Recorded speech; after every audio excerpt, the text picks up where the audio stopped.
everyone and welcome back to our channel. I'm Anne from the Sussex Handmade Soap Company, and today we are going to be making a soap inspired by roses. We are going to have a very pretty pink bar with a white drop swirl going through it, and we're going to decorate the top of the soap with piping. I have actually already piped the embeds. There is a little clip of me showing you how we actually pipe the roses, but I have done them in advance just because it makes it a lot easier.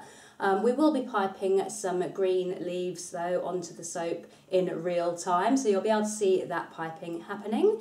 And we have scented it with Victorian Rose Fragrance Oil from Sales of Smells because it just fits the soap so perfectly.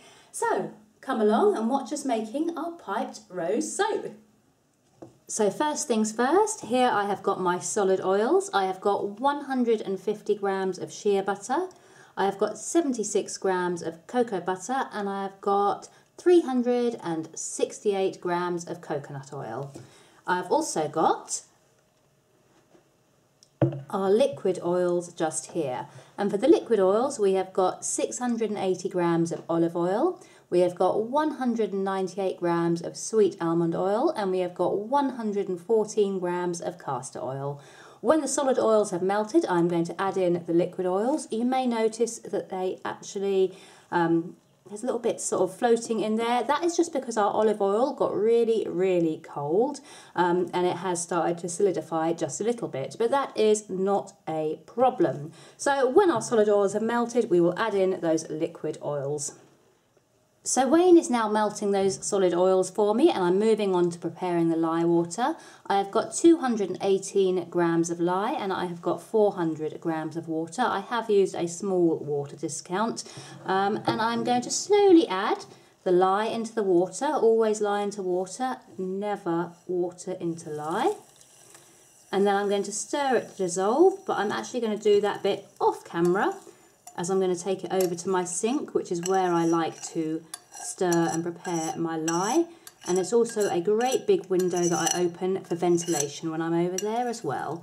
But I just thought I would show you me doing this little bit on camera, and then whip it away and allow myself adequate ventilation over by my window with my lye in my sink cooling down. So we have now melted our solid oils, and we have added in our liquid oils to the solid oils here, so everything is together in one pan. I have made up my lye water and cooled it down, and today we are working at about a temperature of 110 degrees Fahrenheit. I'm going to pour the lye water slowly into the oils now. And people sometimes ask why I work in Fahrenheit when I am British, so generally we would work in Celsius or centigrade or whatever it's called. The reason for that is purely that when I was learning, I learnt from a lot of American videos and books and things, and they all work in Fahrenheit, and the habit kind of just stuck. So there is no reason other than that for why I work in Fahrenheit when I am a British soaper. I'm now going to use the stick blender to bring it to a very light trace, and then we're going to split off 20% of the batter, which equates to about 440 grams.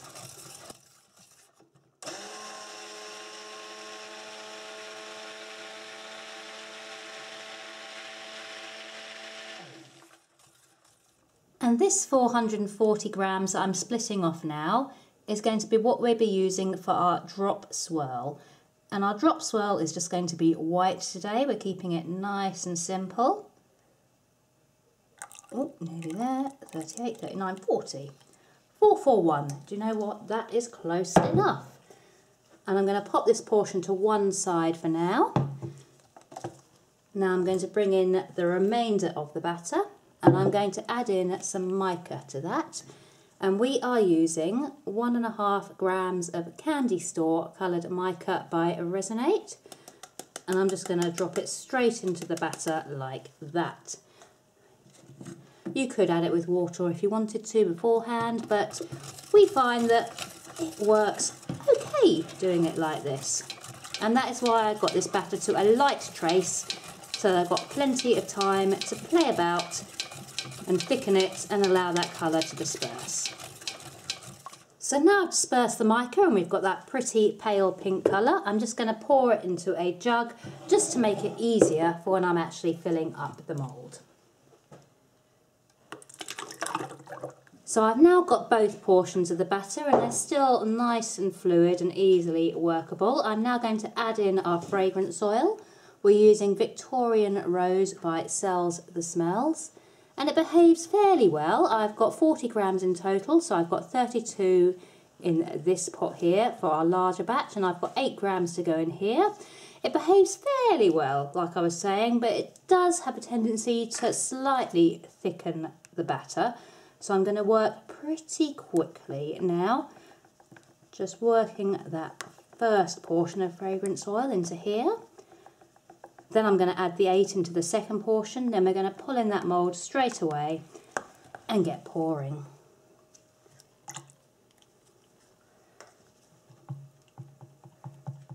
So mould in place, and I'm going to start by pouring the pink, and I'm going to go about halfway up the mould with the pink, and then I'm going to pull back in the cream. And it is fairly thick, but I'm going to hold it up and just trickle it through that pink. Then going back to the pink batter and just pouring it again, pouring it over that white, allowing it to break through. And I haven't got a lot of white left, but enough for another little drop swirl.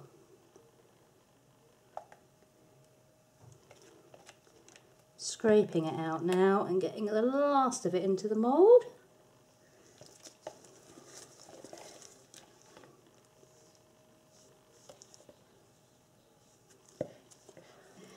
And then doing the same with the pink, just the last little bit over the top.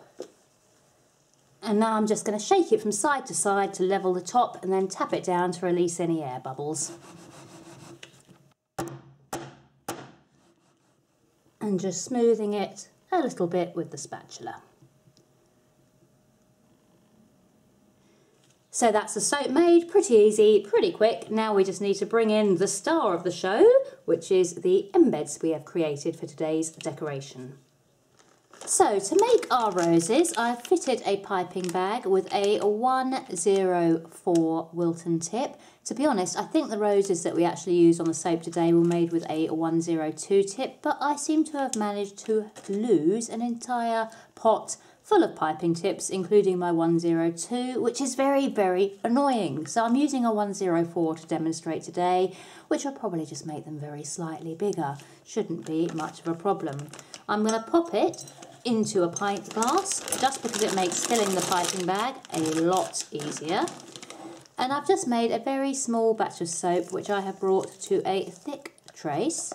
As you can see, it is very thick. And I'm now going to just decant it into the piping bag, and then it's not going to be ready to pipe yet. Although it is thick, it is not nearly thick enough to actually be piping roses just yet. So I'll pop it in, and then I shall wait for a few minutes. Keep coming back to it, checking the consistency, because if it gets too thick, it's not going to want to pipe either. It's all about timing and getting the perfect conditions and the perfect thickness, I find, for roses and piping in general with soap to work. So pulling it out of the piping bag now, and I'm just going to set it down to one side, and then I'm going to come back at intervals and test it until I feel that it is ready and at the optimum thickness for piping. So to begin with our rose, we simply pipe 3 little circles of the batter to create a cone that we're going to be working on. And then we take the piping tip, and this tip, you can't see it because it's got batter coming out of it at the moment, but it has got a wider end and a narrower end. Keep the wider end down at the base, and the narrower end is what goes up at the top. And to begin with, you just pipe 1 simple twist round, and that is the centre of our flower. Then for our petals, we hold the tip facing slightly inwards to begin. And you just go up and down, up and down. And that is the centre of our rose. And then I'm still going to hold the tip slightly inwards. And I'm going up and down again. And then I'm going to come back to just after where I started that last petal, so about here. And I'm doing the same, up and down. And I'm going to continue that motion around the entire rose. And that gives us a little rose like that. That's how we create our roses. I know these are white and the others were pink, but it's just a case of adding in some mica colour. So yeah, our roses. Now let's get back to the soap. So now I have both the soap we have made and the embeds, and I'm just going to try and transfer this design onto here. Still wearing my gloves because obviously this could get messy. So I'm going to start with a flower just there. And I'm trying to line them up with where the bars are to be cut and hoping that it will be successful. But it's not unlike me for things to not quite work how they should, so we're just going to hope that when the soap is cut, it looks like it should. I'm going to speed this little bit up for you because it is just me placing flowers and I haven't got a lot else to say, so let's go to super speed and this loaf will be done in no time.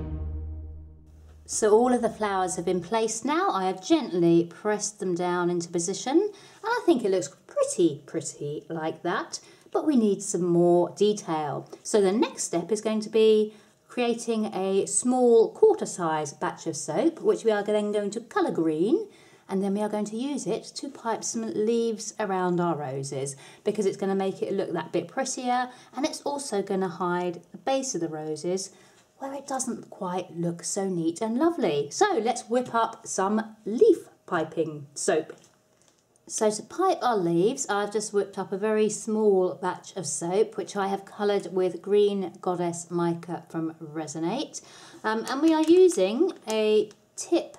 Well, I wanted it to be a tip 67, but I don't actually think this is a tip 67. It seems a little bit too fat and wide, and it doesn't actually say on it what tip number it is. I think I might have lost my tip 67, but we're going to attempt with this one because it is the only leaf tip I have. So I've fitted it in the piping bag, and all I'm going to do is take our soap, which is very thick now, as you can see, but not thick enough to pipe with yet. But I'm just going to transfer that into our piping bag now. And then it's just going to be a case of waiting until it is the right consistency to pipe. And I do find actually that piping leaves is a bit of a pain because if it's too thin, they don't kind of stand up and they don't have very much detail. But if it's too thick, I tend to lose the very tip of my leaf. Doesn't tend to go well. So it probably won't go perfectly today, but we're going to give it a go and see what happens. So now we've filled the piping bag and I'm just going to set it to one side and just allow it to thicken up a little bit until I feel that it is ready for piping with. So I've done a little tester leaf on my little tea plate, as you can see, and it seems to be working okay at the moment. If anything, it's slightly on the thin side, but it will thicken quickly. So I'm going to get started now. And if the first ones don't have a huge amount of definition or they don't stand up, then it's not going to be a major problem in the overall soap. So now what I'm going to do, holding my tip like this, I'm hoping you can see that. I'm just going to go down to the roses and I'm just going to gently squeeze and then release like that. And again, gently squeeze and release. And we're just going to build up some leaves around all of the roses. I'm not going to do leaves around the other little flowers, just over the roses. And I think that's going to add some really nice detail, a splash of colour in the form of the green. And it's going to hide, I say, any kind of mistakes or mess at the base of those roses there. So let's go super speedy again and pipe the leaves on.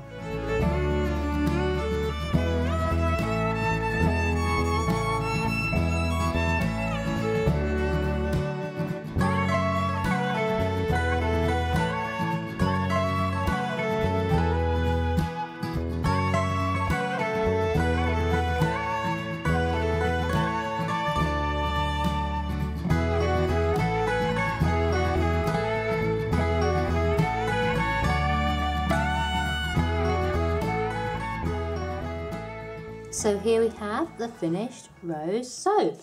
Not quite sure when that happened. Probably while I was concentrating on piping the leaves. You guys probably saw it sort of plap out on my board. I didn't notice it until now. But this is the finished soap, and I really think the addition of those leaves really does just help bring the whole thing together and bring it to life a little bit. So we're going to leave it for 24 hours as usual. Then we're going to come back and we're going to chop it all up and see how the inside's looking. My glove is stuck underneath the mould. There we go, one Victorian rose soap with piped roses and leaves and little swirly flowers. I just call them flowers because I'm not quite sure what they are in terms of, you know, genus or species, but I'm just calling them flowers. So roses, flowers and leaves, all done, ready for cutting in 24 hours. So here we are 24 hours later, and the rose soap is ready for cutting. And I'm not normally one to say this, but I don't want to cut this one up because it's too pretty. But we are going to do it because otherwise you'd have a bit of a trouble washing with a loaf this big. So let's get that soap cutter at the ready. And I'm going to try to place the soap so that I cut it so the roses, the small roses, stay intact. So just a little bit of positioning and tweaking. Let's cut. Oh, I don't want to, but I do want to, but I don't want to. Well, there's no turning back now. We are cut. Now let's take out a little piece and see how it is looking on the inside. Let's go for this one. And here we have it. I am so happy with how this swirl has turned out. I think that looks really, really pretty. On the top we've got one of the pink rosebuds and then the half of the larger rose, and I think that also looks really, really nice. So I'm so happy with how today's soap has turned out, and I think this may well be my new favourite loaf. So I have to say, I am so happy with how these little piped rose soaps have turned out. They are so beautiful, they smell divine, and I am really looking forward to launching them into our collection. We're actually launching these at a craft event that we are at in May down at Hever Castle in Kent, and that is the Craft in Focus Spring Fair. So if you happen to be in the Kent area and fancy coming out for a bit of a jolly, do come and see us at the fair there, because we shall be launching our entire new kind of botanical piped collection. I just lost a little bit of rose there. Never mind, there's plenty more on there. If you enjoy our videos, please do hit subscribe, and you can visit our website here too if you want to have a little look at what we sell. Thanks for watching, we will see you next time, and enjoy your weekend. Bye for now.